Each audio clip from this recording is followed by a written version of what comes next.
10 मार्च 1967 का प्रातः क्लास है, दूसरा पेज।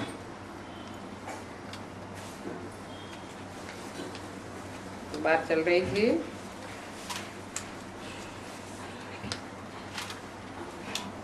अभी देवी देवता सनातन धर्म स्थापन कर रहा हूँ,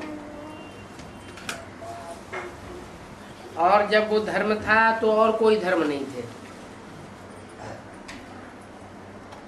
अभी भी और सब धर्म है, आज सनातन देवी देवता धर्म नहीं है। इसलिए त्रिमूर्ति पर भी तुम ये समझाते हो कि ब्रह्मा द्वारा स्थापना एक धर्म की, शंकर द्वारा विनाश अनेक धर्मों का। अभी वो आदि सनातन देवी देवता धर्म नहीं है। गाते भी हैं मुझे निर्गुण हारे में कोई गुण नहीं, आपे ही तरस परोई। हमारे में कोई गुण नहीं है,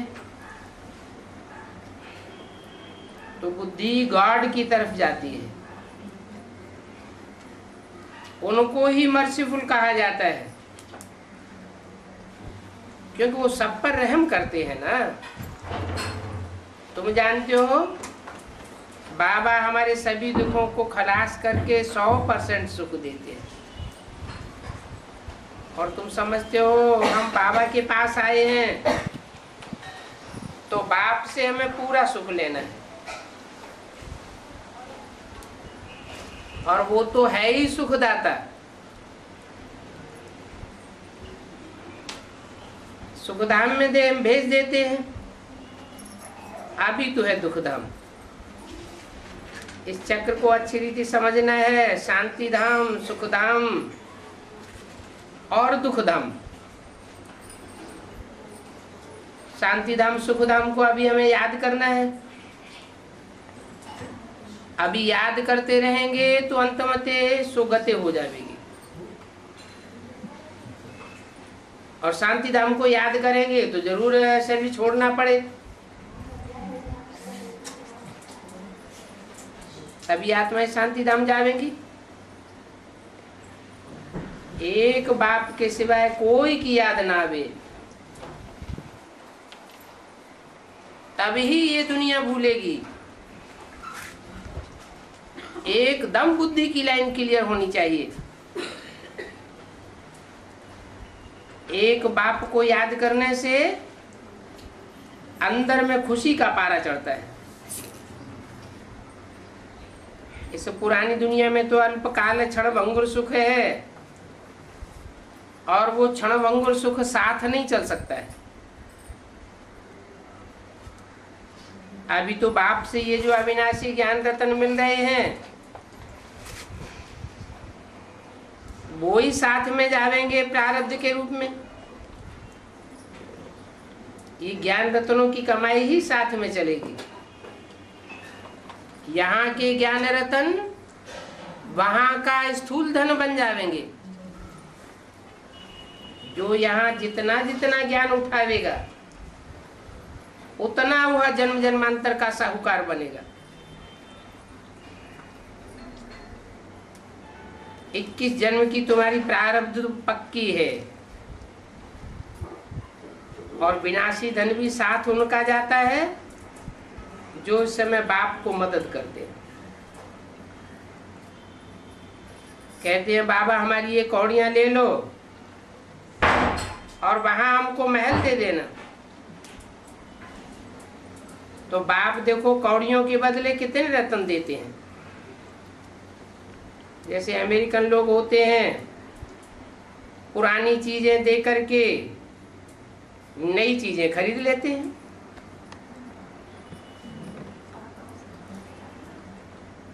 पुरानी चीज का मनुष्य बहुत दाम ले लेते हैं। अमेरिकन लोगों से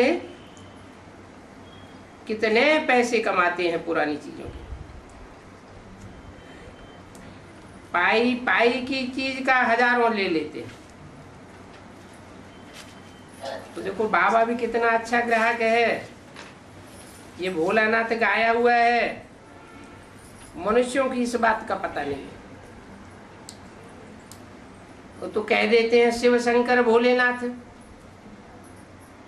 शिव और शंकर को मिलाए के इकट्ठा कर दिया है।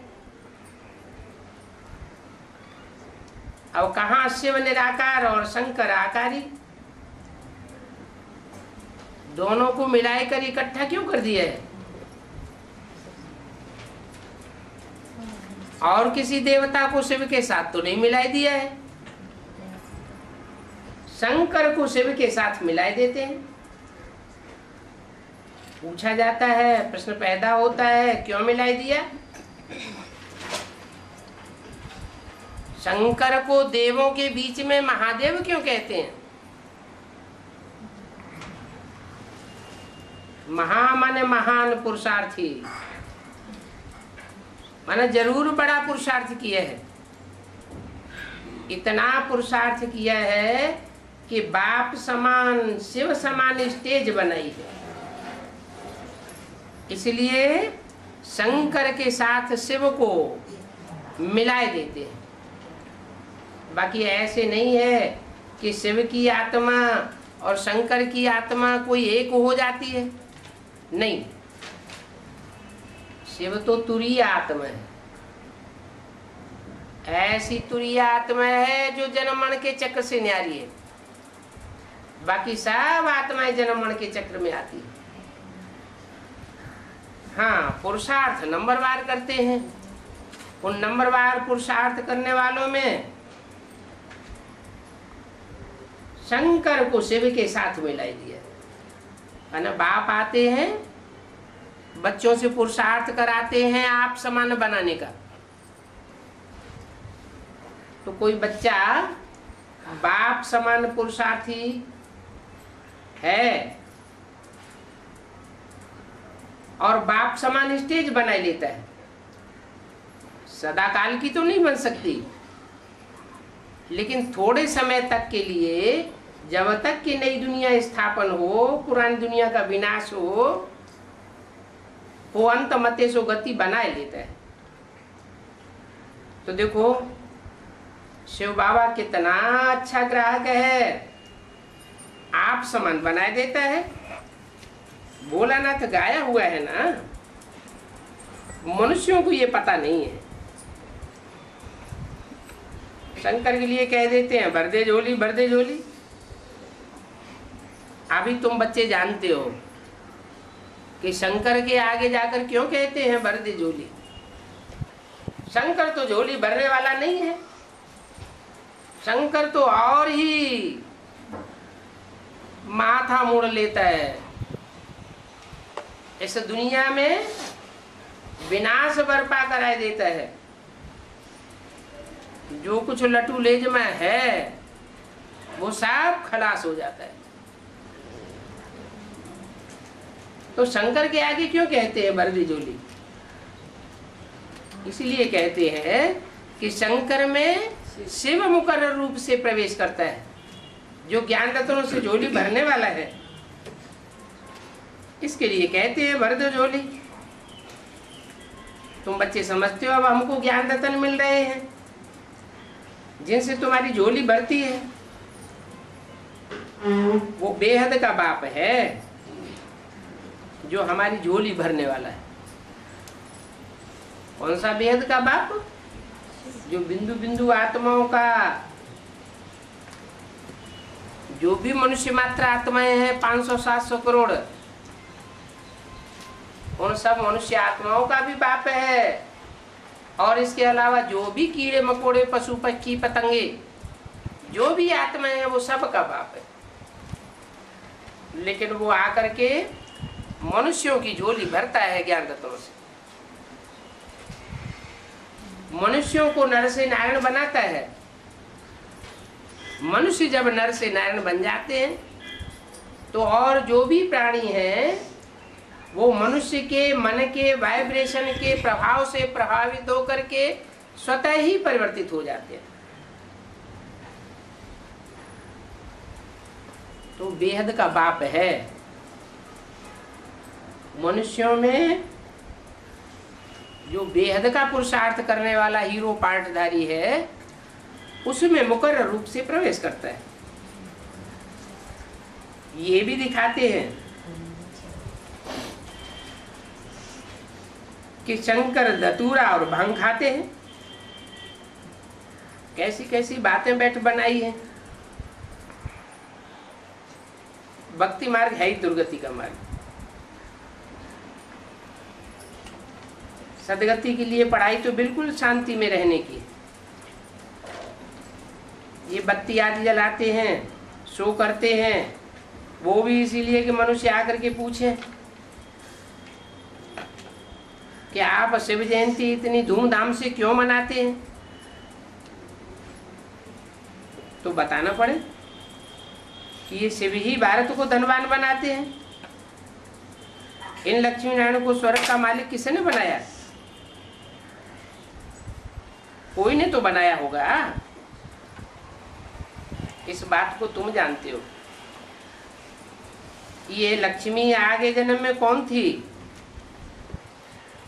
ये नारायण आगे जन्म में कौन थे? जरूर पहले नर थे फिर नारायण बने। लक्ष्मी नारी थी फिर नारायण ही बनी। गीता में भी यही ज्ञान दिया हुआ है कि नर अर्जुन ऐसी करनी करे कि नारायण बने, और नारी द्रौपदी ऐसी करनी करे जो नारायण बने। तो अगले जन्म में ये ज्ञान ज्ञानेश्वरी थे।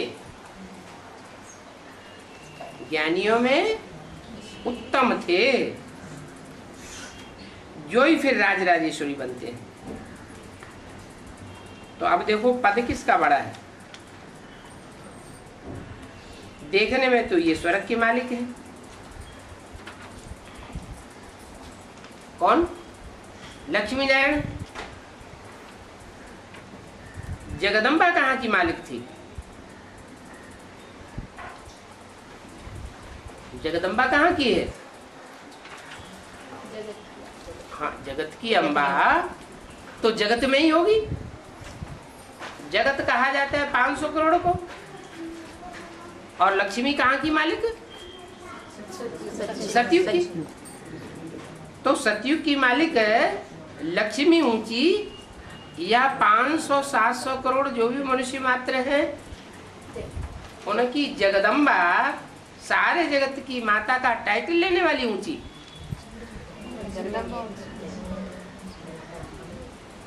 इनके पास कौन जाते थे? ब्रह्मा को भी 100 भुजाओं वाला, 200 भुजाओं वाला, 1000 भुजाओं वाला दिखाते हैं। देखो कितने बच्चे होते जाते हैं। जितने बच्चे बढ़ते जाते हैं उतनी भुजाएं बढ़ती जाती हैं। भुजा माना नहीं मददगार। देवी को भी लक्ष्मी से जास्ती भुजाएं दे दी हैं। लक्ष्मी को 4 भुजाएं देंगे और देवी को कितनी भुजाएं दे देते हैं।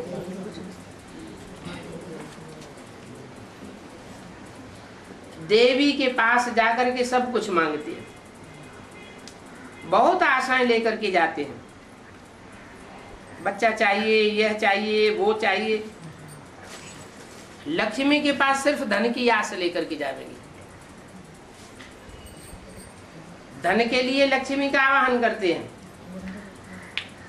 और जगदम्बा से सब आशाओं की पूर्ति करते हैं।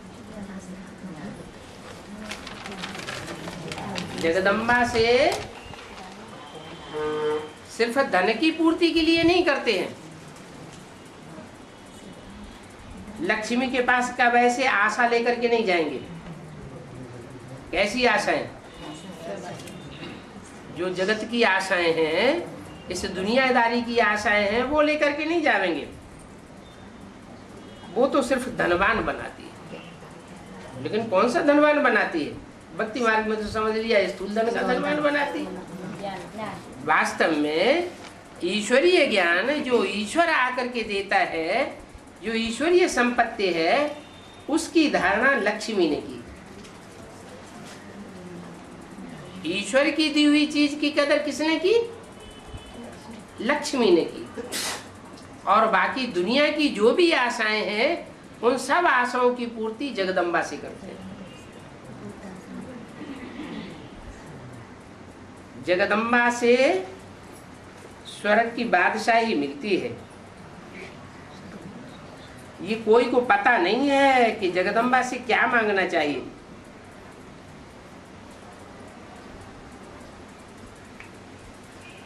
पढ़ाने वाला बाप पढ़ाते हैं,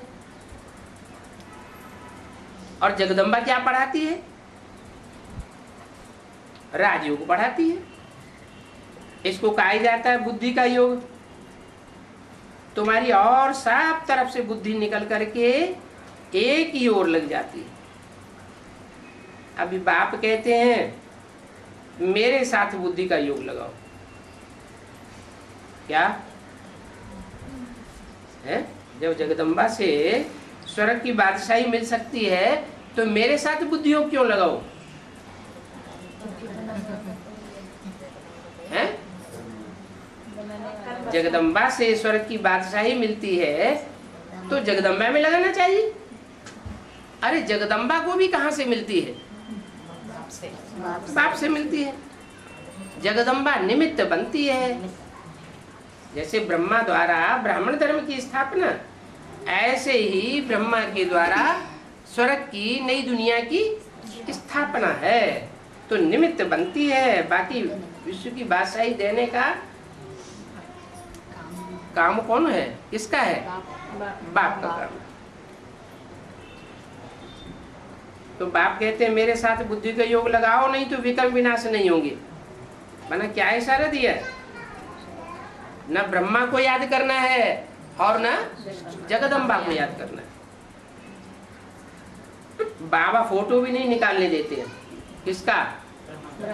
न ब्रह्मा का फोटो निकालने देते, और ब्रह्मा ने आप शरीर छोड़ दिया तो ब्रह्मा जिस माता में प्रवेश करते हैं उसका भी फोटो निकालने के लिए इजाजत नहीं देते। ये तो इनकी देह है ना। बाप तो खुद दलाल बन करके कहते हैं। गाते भी हैं जब सदगुरु मिला दलाल, सुंदर मेला कर दिया। कहते हैं अब तुम्हारा हथियाला कैंसिल होता है। काम शिक्षा से उतर करके अब ज्ञान शिक्षा पर आ जाओ।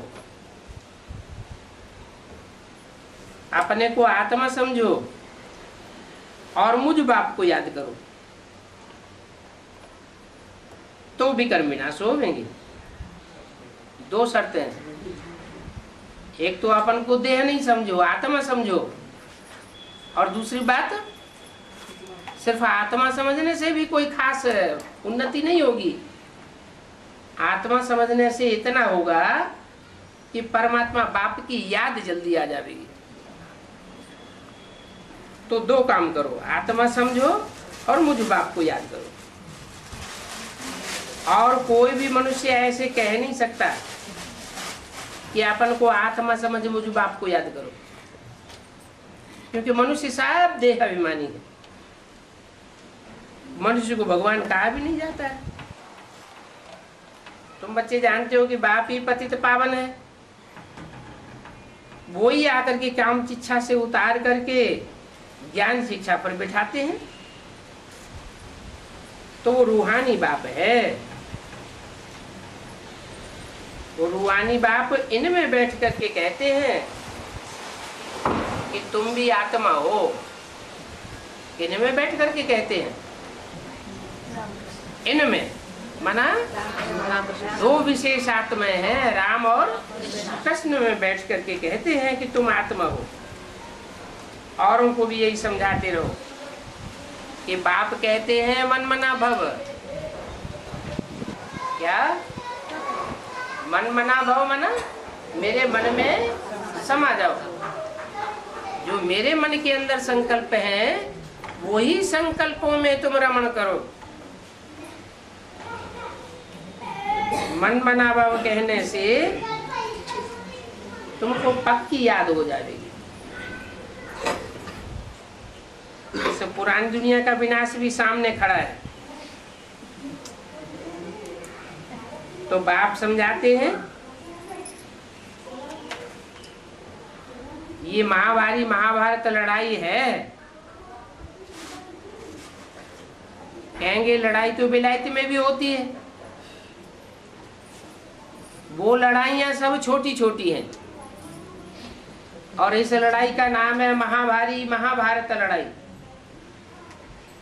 ये खूनी नाहक खेल है, इसको महाभारी महाभारत लड़ाई क्यों कहते हैं?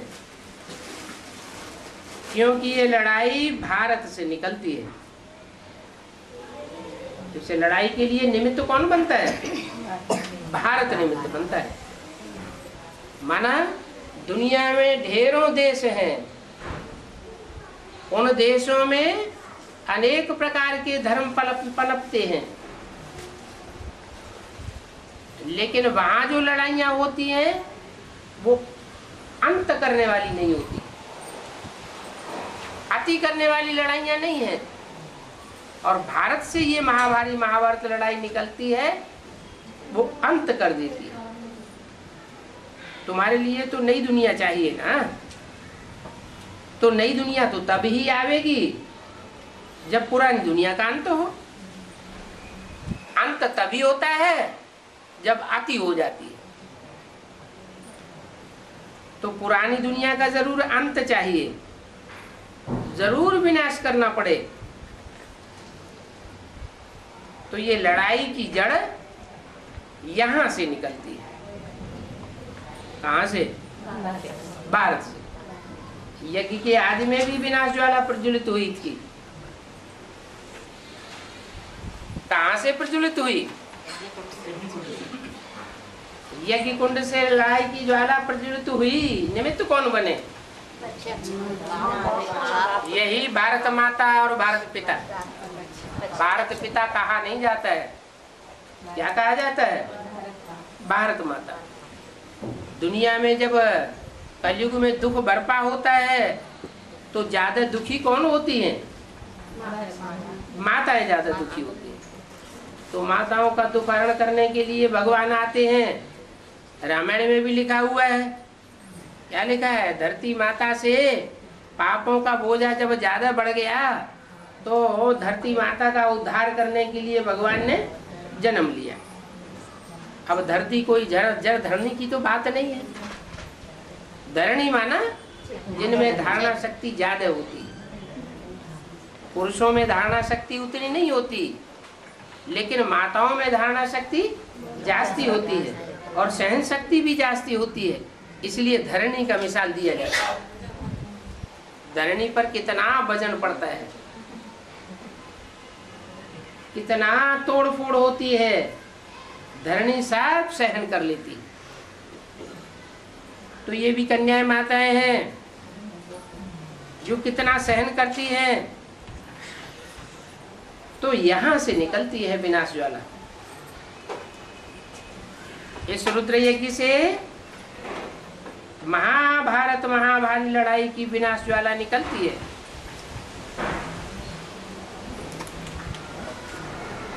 कैसे बताया? भारत से निकलती है और इसे रुद्र यज्ञ से निकलती है। भारत से निकलती है माने भारत माता निमित्त बनती है, और रुद्र यज्ञ से निकलती है विनाश ज्वाला। माना रुद्र कौन? रुद्र जो रौद्र रूप धारण करता है, विकराल रूप धारण करता है। शिव को रुद्र भी कहा जाता है, लेकिन शिव तो बिंदी का नाम है। शिव की बिंदी का नाम शिव है। उस बिंदी का नाम कभी बदलता नहीं कि रुद्र हो जाए, लेकिन वही शिव ज्योति बिंदु जब कोई साकार तंधारी में मुकर्रर रूप से प्रवेश करता है, तब तक के लिए प्रवेश करता है जब तक कि इस पापाचारी दुनिया का विनाश न हो जाए, तो वो रुद्र कहा जाता है। ये रुद्र यज्ञ से महाभारत लड़ाई की विनाश ज्वाला निकली। भले शास्त्रों में लिखा हुआ है परंतु ये बात किसने कही ये कोई जानते नहीं है। अभी बाप तुमको समझाए रहे हैं। नई दुनिया के लिए ही अब तुम राजाई लेते हो। तुम राजाई कोई पुरानी दुनिया की नहीं लेते हो, क्योंकि पुरानी दुनिया में जो भी राजाइयां हुई वो सब हिंसा के बल पर हुई। बाप आकर के अहिंसक युद्ध कराते हैं। हिंसक युद्ध मनुष्यों ने किए हैं। हिंसक युद्ध के आधार पर दुनिया में राजाइयां चली हैं, वो मनुष्यों की राजाइयां। मनुष्य हिंसक होते हैं तो उससे कोई धर्म की स्थापना नहीं होती। अहिंसा परमो धर्म कहा जाता है। हिंसा ये बड़ा अधर्म है। बाप आकर अहिंसक युद्ध सिखाते हैं तो ये नहीं जानते कि ये अहिंसक युद्ध किसने और कब सिखाया। तुम तो राजाई लेते हो तो तुम जानते हो, नई दुनिया की राजाई लेते हो ना, तुम देवता बनते हो। तुम्हारे राज्य में और कोई नहीं होना चाहिए सिवाय देवताओं के। देवता धर्म होता है तो देव आत्मा ही होती है तुम्हारे राज्य में, और दूसरा कोई धर्म पनप नहीं सकता। सब धर्मों का विनाश हो जाता है। डेविल वर्ड का विनाश हो जाता है। डेविल माने राक्षस। बुद्धि में ये याद रहनी चाहिए। कल पहले हमने ही राज्य लिया था और कोई ने राज्य नहीं लिया। ये राज्य हमने किससे लिया? विधर्मियों से। सारी दुनिया में अब विधर्मियों का राज्य छाया हुआ है। विदेशियों का राज्य बन चुका है। अब बाप कहते हैं मैं तुमको विश्व का मालिक बनाने आया।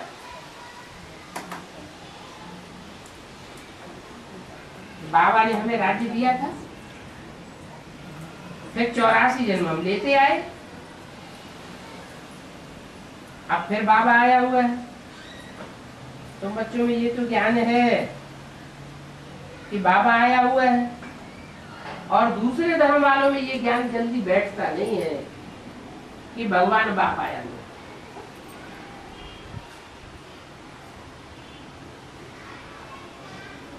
तुम बच्चों में ये ज्ञान है और बाप ने ये ज्ञान दिया। अभी डीटी धर्म की स्थापना होती है तो बाकी सारे डेविल वर्ड का विनाश हो जाता है। इस डेविल वर्ड को कहते हैं शैतानी राज्य। ये बाप बैठे ब्रह्मा द्वारा सब बातें समझाते हैं। ब्रह्मा भी शिव का बच्चा है और विष्णु का भी राज तुमको समझाया है कि जो ब्रह्मा है सो ही विष्णु बनते हैं। विष्णु सो फिर 5000 साल के बाद ब्रह्मा बनते हैं। विष्णु से ब्रह्मा बनने में 84 जन्म लगते हैं और ब्रह्मा से विष्णु बनने में 1 जन्म लगता है। अभी तो तुम ये बात समझ गए हो कि अभी हम ब्राह्मण हैं, न हम शूद्र हैं और न देवता हैं। देवताओं की जो दुनिया होती है उसमें सब दैवी स्वभाव वाले होते हैं, कोई भी आसुरी स्वभाव वाला नहीं होता। पावन दुनिया में सब पावन, और अभी तो पतित दुनिया है। इस पतित दुनिया में सब पतित हैं। क्या ब्राह्मण भी पतित हैं? ब्राह्मण भी अभी कोई नहीं कह सकते कि हम पक्के ब्राह्मण बन चुके। पक्का ब्राह्मण माना देवता। तो ये बातें और कोई नहीं समझ सकता है।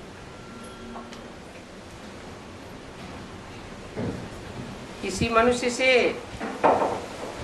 ये ज्ञान नहीं मिल सकता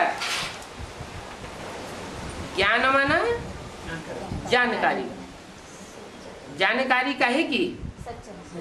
सच्चाई की, सचखंड की जानकारी भगवान बाप ही आकर के देते हैं। शास्त्रों में सत्युग त्रेता की कोई हिस्ट्री नहीं लिखी हुई है। लोग समझते हैं सत्युग त्रेता की हिस्ट्री शास्त्रों में, भगवान बाप आकर के रहस्य बताते हैं कि सत्युग त्रेता का राज मैं आकर के समझाता हूँ। सत्युग त्रेता की हिस्ट्री मनुष्यों के पास नहीं है। मनुष्यों के पास तब से हिस्ट्री है जब से दूसरे दूसरे धर्म इस सृष्टि पर आए, जैसे इब्राहिम, बुद्ध, क्राइस्ट वगैरह। 2500 साल की हिस्ट्री है, उससे पहले की कोई हिस्ट्री हमारे पास नहीं। तो स्वर्ग की हिस्ट्री बाप आकर समझाते हैं और नरक की हिस्ट्री मनुष्यों के पास है। नरक की हिस्ट्री समझाने की दरकार ही नहीं। हाँ, हिस्ट्री में कुछ गलतियां हो सकती है, सो बाप आकर के बता देते हैं। ये 84 का चक्र अब तुमने समझ लिया है। और ये 84 जन्म लेने वाले ब्राह्मण ही बनते हैं। बना बल सत्युग त्रेता में जन्म लेते हैं, लेकिन जिन्होंने 84 जन्म नहीं लिए वो पक्के देवताएं नहीं। जिन्होंने पूरे 84 जन्म लिए वो परमात्मा बाप से सन्मुख बैठ करके पढ़ने वाले ब्राह्मण हैं। दूसरे ब्राह्मण जो कम कला वाले बनते हैं, देवताएं, वो बाप से सन्मुख बैठ करके नहीं पढ़ पाते। ये नॉलेज देने वाला बाप है, और बाप के सिवाय ये शिक्षा और कोई दे भी नहीं सकता है। इसमें सारी बुद्धि की बातें हैं,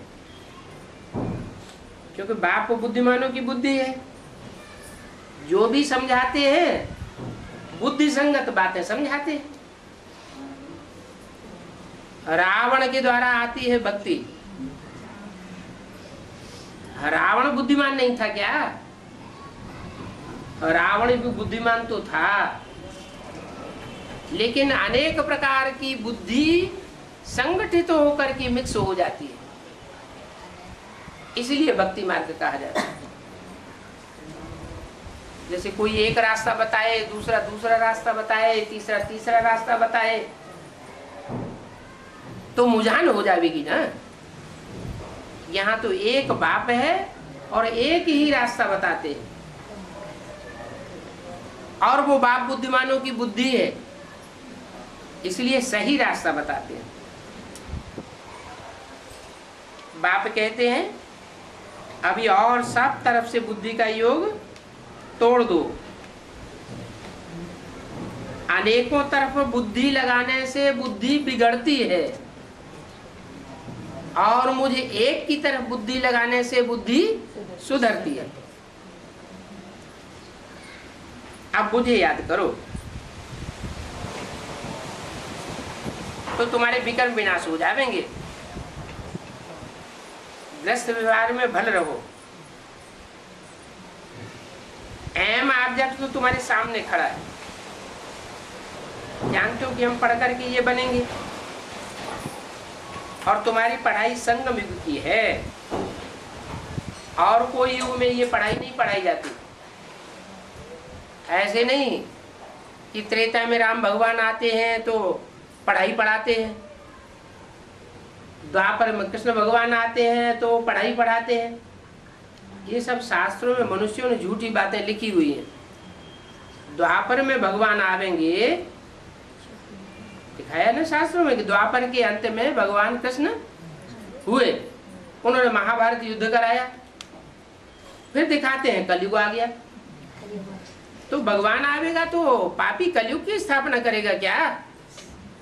अरे भगवान तो है ट्रुथ गॉड फादर, सच्चा बाप कहा जाता है, सच्चा पातशाह कहा जाता है। तो वो आएंगे तो सच्चखंड की स्थापना करेंगे, सत्युग की स्थापना करेंगे या कलयुग की स्थापना करेंगे। तो मैं संगम पर ही आता हूँ और कोई दूसरे युग में नहीं आता हूँ। संगम कलयुग का अंत और सत्युग का आदि। अब तुम ना तो इस तरफ के हो और ना ही उस तरफ के हो, न डेविल दुनिया के हो और न देवताई दुनिया के हो, तुम बीच में हो। क्या? जैसे रस्सा कसी होती है ना, तो एक तरफ राम की पाला और दूसरी तरफ रावण की पाला। रस्सा खींचा जाता है तो कभी रावण की पाला में चला जाता, कभी राम की पाला में आ जाता। तो खींचतान चल रही है। अभी तुम फिक्स रूप से किसी एक तरफ नहीं हो। हाँ, ये जानते हो कि हमारी नैया पार चली जाएगी। सत्य की नैया हिलेगी डुलेगी लेकिन डूबेगी नहीं। अब हम पार जावेंगे, इस पर एक कहानी बनाई हुई है। कोई चल पड़ते हैं, कोई रह जाते हैं। अभी बाप कहते हैं इस ब्रह्मा मुख के द्वारा, तुम बच्चों को बैठ मेरे मैं सुनाता हूँ। इस ब्रह्मा मुख के द्वारा है, इसके द्वारा सुनाता हूँ। सुनने सुनाने का कार्य इस दादा लेखराज ब्रह्मा के द्वारा करता हूँ। ये सुनना सुनाना है भक्ति मार्ग का फाउंडेशन। इनके द्वारा जो सुनाता हूँ उस बात की गहराई को समझाता नहीं हूँ, सिर्फ सुनाता हूँ। फिर समझाता किसके द्वारा हूँ? है? समझाता हूँ उस रूप के द्वारा जो टीचर भी है, बाप भी है और सतगुरु भी है। तो ब्रह्मा के द्वारा सिर्फ टेक्स्ट बुक आती है। टेक्स्ट बुक, उसे पढ़ने से अर्थों का पता नहीं चलता। स्टूडेंट टेक्स्ट बुक पढ़ता है, टीचर जब तक उसका अर्थ न बतावे तब तक बात क्लियर नहीं होती। तो बाप ब्रह्मा के द्वारा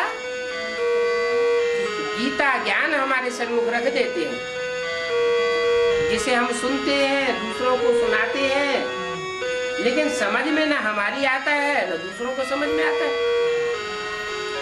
फिर बाप टीचर का रूप भी धारण करते हैं। टीचर आकर के बनते हैं तो एक एक शब्द की व्याख्या करके बताते हैं, हिज्जे हिज्जे करके समझाते हैं। तब हमारी बुद्धि में बैठता है तो कहेंगे टीचर के रूप में मैं समझाता हूं। अब बताओ ये ब्रह्मा कहां से आया?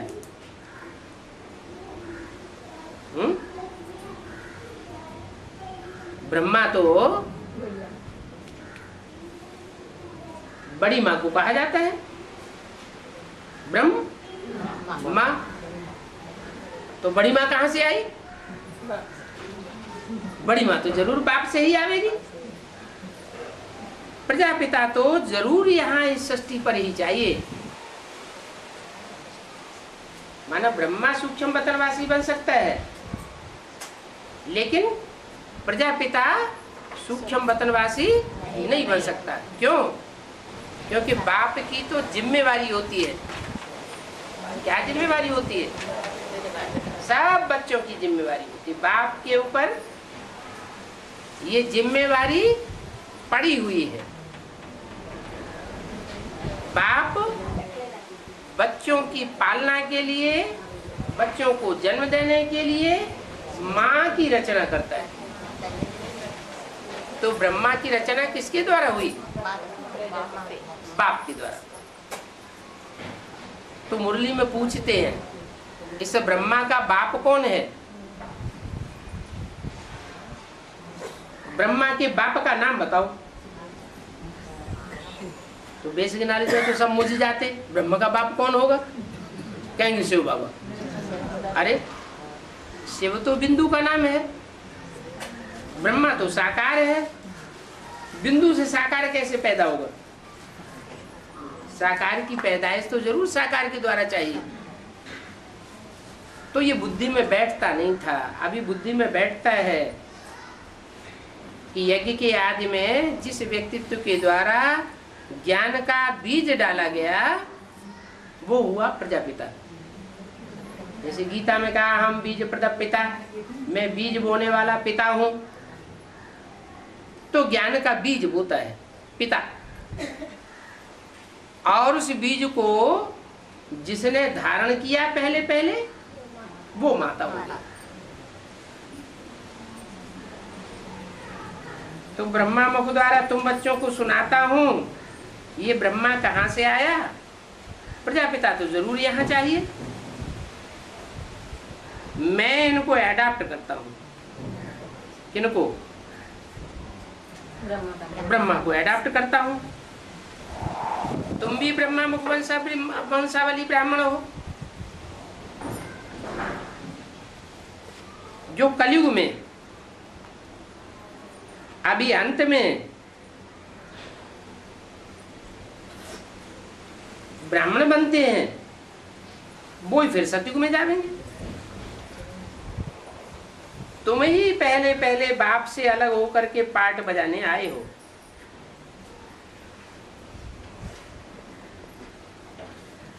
क्या मतलब हुआ?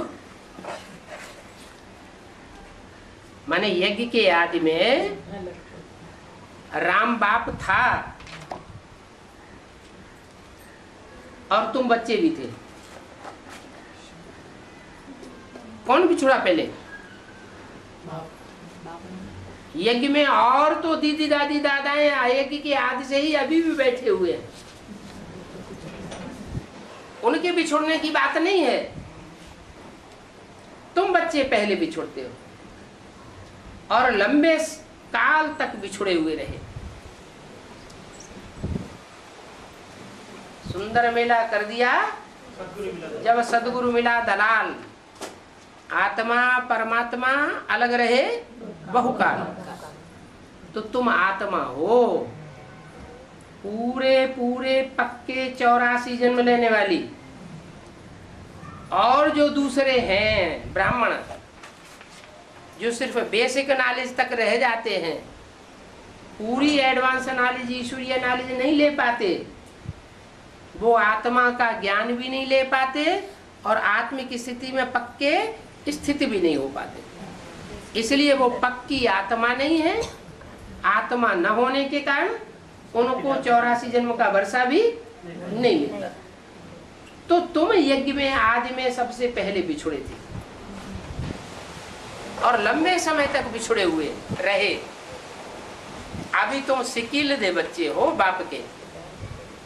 कोई बच्चा बिछुड़ जाता है, बहुत दिनों के बाद माँ बाप से मिलता है, तो माँ बाप बड़े सिक से मिलते हैं, बड़े प्यार से मिलते हैं। तो ये बाप भी कहते हैं कि तुम ही हमसे सबसे पहले बिछुड़े थे यज्ञ के आदि में। क्या 5000 साल पहले बिछुड़ने की बात नहीं है। शिव ज्योति बिंदु से बिछुड़ने की बात नहीं है। शिव ज्योति बिंदु से मिलना और शिव ज्योति बिंदु से बिछुड़ना ये कोई मतलब नहीं होता है। मिलना और बिछुड़ना साकार में होता है या निराकार की बात है? साकार की बात है। तो यज्ञ के आदि में तुम बच्चे बिछुड़े थे और बहुत लंबे समय के बाद अब तुम बच्चे आकर के फिर मिले हो। पहले भी तुम थे बाप के साथ। यज्ञ के आदि में जब विनाश ज्वाला प्रज्वलित हुई तो ब्रह्मा की रहबरी में सब धर्म की आत्माएं पलती रही और तुम राम बाप के साथ अलग हो गए। सूर्यवंशी बच्चे तुम हो, तुम रूहानी बच्चे हो, रूहानियत की स्टेज को धारण करने वाले। और दूसरे धर्म की आत्माएं न पूरी रूहानियत की स्टेज को धारण करती है और न वो पक्का देवता बन पाती है, न 84 जन्म ले पाती है, न ऑलराउंड पार्ट बजाती है। तुमने ऑलराउंड पार्ट बजाया। तो तुम रूहानी बच्चों को बाप आकर पढ़ाते हैं, उन दूसरे धर्म के बच्चों को बाप पढ़ाते नहीं है, इसलिए वो कम पढ़ाई पढ़ते हैं तो दूसरे धर्म में कन्वर्ट हो जाते हैं, कच्चे ब्राह्मण बनते हैं। तुम हो पक्के सूर्यवंशी ब्राह्मण।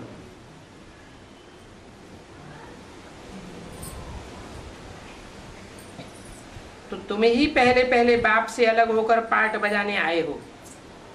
तुम्हारे में भी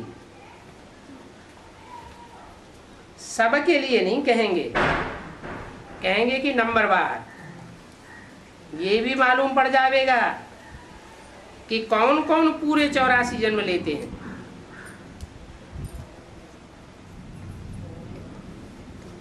अभी पढ़ाई तो चल रही है। जो पूरे 84 जन्म लेने वाले होते हैं वो पक्की आत्मिक स्टेज धारण कर लेते हैं। इन लक्ष्मी नारायण की तो गारंटी है। किस बात की? कि ये तो पूरे 84 जन्म लेंगे ही लेंगे। बाकी और धर्म वाले होंगे, और धर्म में कन्वर्ट होने वाले देवता बनेंगे, कच्चे देवता बनेंगे, कम कला के देवता बनेंगे, तो वो पूरे 84 जन्म लेने वाले नहीं बनेंगे।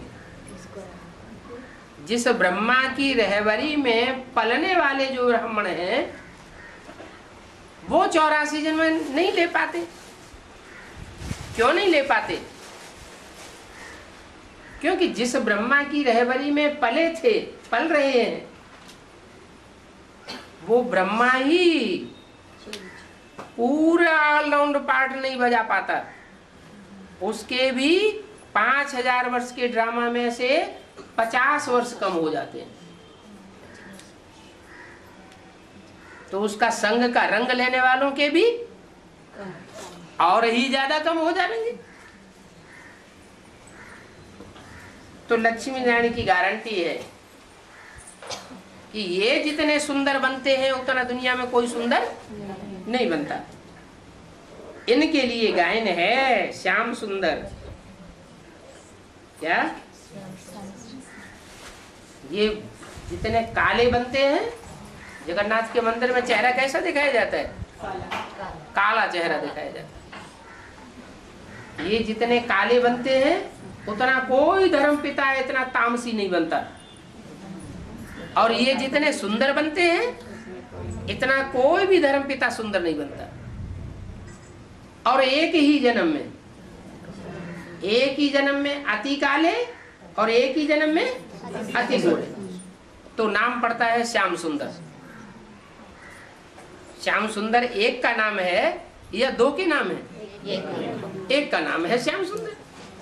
वो तथाकथित ब्राह्मण ये समझ लेते हैं कि दादा लेखराज ब्रह्मा के रूप में जो पार्ट बजाया वो श्याम पार्ट है, और सतयुग में जाकर के जो कृष्ण के रूप में जन्म लेगा वो पर्सनालिटी सुंदर होगी।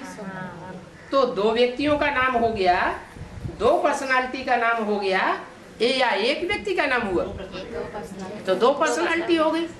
तो वो बात जमती नहीं है। बाप कहते हैं कि श्याम सुंदर टाइटल तुम बच्चों का नंबरवार है। तुम बच्चे भी श्याम बनते हो, तुम बच्चे ही सुंदर बनते हो। देवी देवताएं सुंदर थे, सांवरे से सुंदर बनते हैं, गावड़े के छोरे से बदल करके सुंदर बन जाते हैं। माना जब काले होते हैं तो गावड़े में जाकर जन्म लेते हैं। गावड़े का छोरा माना कुछ पढ़ा लिखा नहीं है, ज्यादा गंवार है। इस समय सब छोरे और छोरियां, माना दिव्य गुणों की धारणा कोई के अंदर नहीं है। रावण की पढ़ाई पढ़ी हुई है तो सब छोरे छोरियां हो गए। अभी बाप आकर के तुमको सुंदर बनाते हैं। ये बेहद की बातें हैं। बाप आते हैं तो रूप बसंत की जोड़ी बनाते हैं। रूप माना याद में जब गहरी याद होती है तो चेहरे चमक जाते हैं, आंखों में रूहानियत आ जाती है। तो जब परिपक्व स्टेज अंत में सब बच्चों की बनेगी तो सब बच्चे रूपवान बन जाएंगे। ऐसे ही बसंत ज्ञान जब धारण हो जाता है तो दिव्य गुणों की खुशबू भी धारण होती है, दिव्य शक्तियां भी अंदर समा जाती है, उसको कहते हैं बसंत। जैसे बसंत ऋतु में चारों तरफ खुशबू ही खुशबू होती हैं, चारों ओर फूल खिलने लगते हैं, ऐसे ही तुम बच्चे बसंत के मुआफिक दिव्य गुणों की खुशबू फैलाने लग पड़ते हो। तो देखो कितनी बेहद की बातें हैं, इनको कोई जानते नहीं है, कितनी अच्छी अच्छी समझानी दी जाती है। हर एक के लिए सर्जन तो यहाँ एक ही है, और ये सर्जन अविनाशी सर्जन है। आत्मा ही तमो प्रधान बनती है, उनको ही फिर सतो प्रधान बनना है। इसके लिए युक्ति बताई जाती है कि मुझ बाप को याद करो, अपन को आत्मा समझो। आत्म की स्थिति में रहेंगे तो बाप याद आवेगा, देवान की स्थिति में रहेंगे तो जरूर रावण और रावण संप्रदाय याद आते रहे। इसलिए बहुत प्रैक्टिस करनी है, क्या कि मैं ज्योति बिंदु आत्मा हूं। बाप कहते हैं मुझे याद करने से तुम सतो प्रधान बन जावेंगे। जितना याद करेंगे उतना सहज तुम्हारा खाद निकलता जाएगा। काहे का खाद निकलता जाएगा? पाप कर्मों का जो खाद पड़ा हुआ है आत्मा में, और धर्म वालों के संग के रंग में आने से कचरा पड़ गया है, वो कचरा निकल जाएगा। कैसे निकलेगा? याद माने योग अग्नि। जैसे सोने को अग्नि में डालते हैं तो उसमें तांबा अलग हो जाता है, चांदी अलग हो जाती है। जो मिक्सचरिटी करते हैं सोने में दूसरे दूसरे मेटल की, वो मेटल अलग हो जाता है। तो ऐसे ही तुम जितना जितना बाप को याद करेंगे, तुम्हारे अंदर से काम क्रोध लोभ मोह अहंकार की खाद निकलती जाएगी। ये खाद किससे आई है? रावण संप्रदाय से आई है। रावण संप्रदाय कब से आया? द्वापर युग से आया। जब से द्वैतवादी धर्म आए तब से ये रावण आया। तो ये रावण की जो धारणाएं हैं, जो हमारे अंदर घुल मिल चुकी हैं, हम उनको नष्ट करने के लिए अगर आबद्ध हैं तो ये पक्की बात है, हमें एक बाप को ही याद करना पड़ेगा। एक के अलावा अगर कोई दूसरा याद आता रहा तो खाद निकलने की गारंटी नहीं है।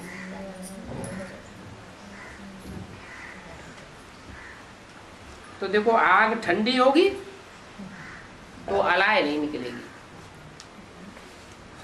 सोना जब ज्यादा अग्नि में तपाया जाता है, तीव्र अग्नि में तपाया जाता है, तब ही उसकी खाद निकलती है, नहीं तो खाद नहीं निकलती। तुम्हारी भी योगाग्नि जब बहुत तीखी होगी तब तुम्हारे पाप कर्म भस्म होंगे।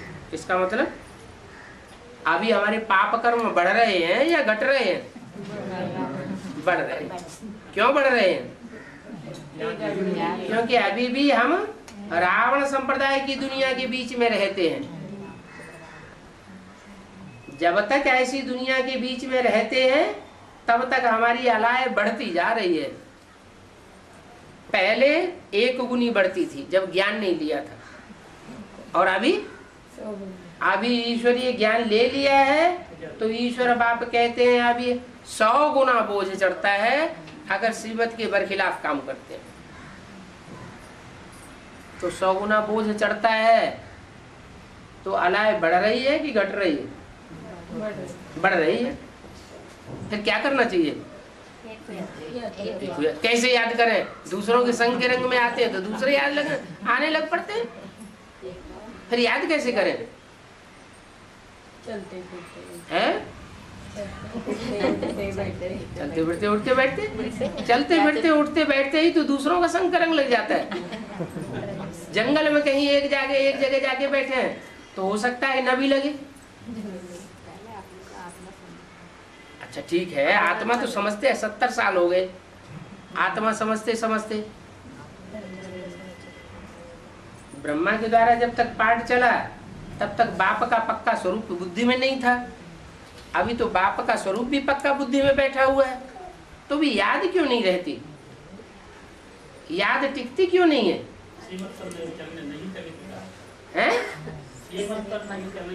श्रीमत पर, श्री माना श्रेष्ठ थे, श्रेष्ठ को पहचाना नहीं है क्या?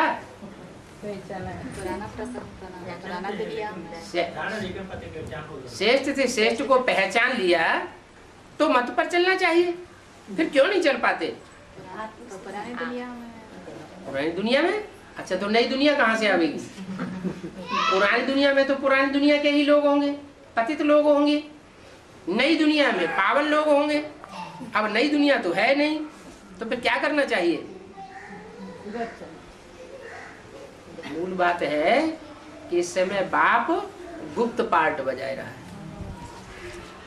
गुप्त पार्ट बजाने के कारण बच्चों की बुद्धि में भी माया भ्रम पैदा कर देती है। क्या भ्रम पैदा कर देती है? अभी अभी बाप के ऊपर निश्चय होता है, अभी अभी निश्चय उखड़ जाता है। जब निश्चय उखड़ जाता है तो उल्टी वाणी चलने लग पड़ती है, उल्टे संकल्प चलने लग पड़ते हैं, उल्टी कर्मेंद्रियां कर्म करने लग पड़ती है। माया हमको भरमाई देती है। फिर क्या करना चाहिए? गुप्त बाप को प्रत्यक्ष करने में सारी ताकत लगाई देना चाहिए। जब संसार में वो गुप्त बाप प्रत्यक्ष हो जाएगा तो हमको भी बाप की पक्की याद बनी रहेगी। माया फिर हमको वायलोरा नहीं डाल सकेगी। तो युक्ति बताई जाती है, याद और सेवा में लगे रहो।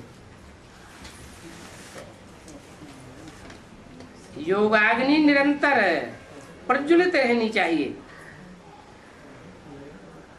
बाप कहते हैं तुमको कितना समझाता रहता हूं, परंतु बच्चों में धारणा होती नहीं। अच्छा, दिव्य गुणों की धारणा नहीं होती है तो मन मना मेरे को याद करो। याद करने से और दूसरे सब्जेक्ट अपने आप पक्के हो जाएंगे। जब गाते हैं योग बल से विश्व की बादशाही, ऐसे तो नहीं कहते ज्ञान बल से विश्व की बादशाही, धारणा बल से विश्व की बादशाही कहते हैं, या सेवा के बल से विश्व की बादशाही नहीं। क्या गाया हुआ है? योग बल से विश्व की बादशाही। तो अगर धारणा नहीं होती है तो तुम याद करने में लग जाओ। याद परिपक्व स्टेज को पहुंचेगी तो तुम्हारे अंदर स्वतः ही दैवी गुण धारण हो जाएंगे। परंतु बच्चे बाप को याद करना भूल जाते हैं। ये पतितों की दुनिया है ना।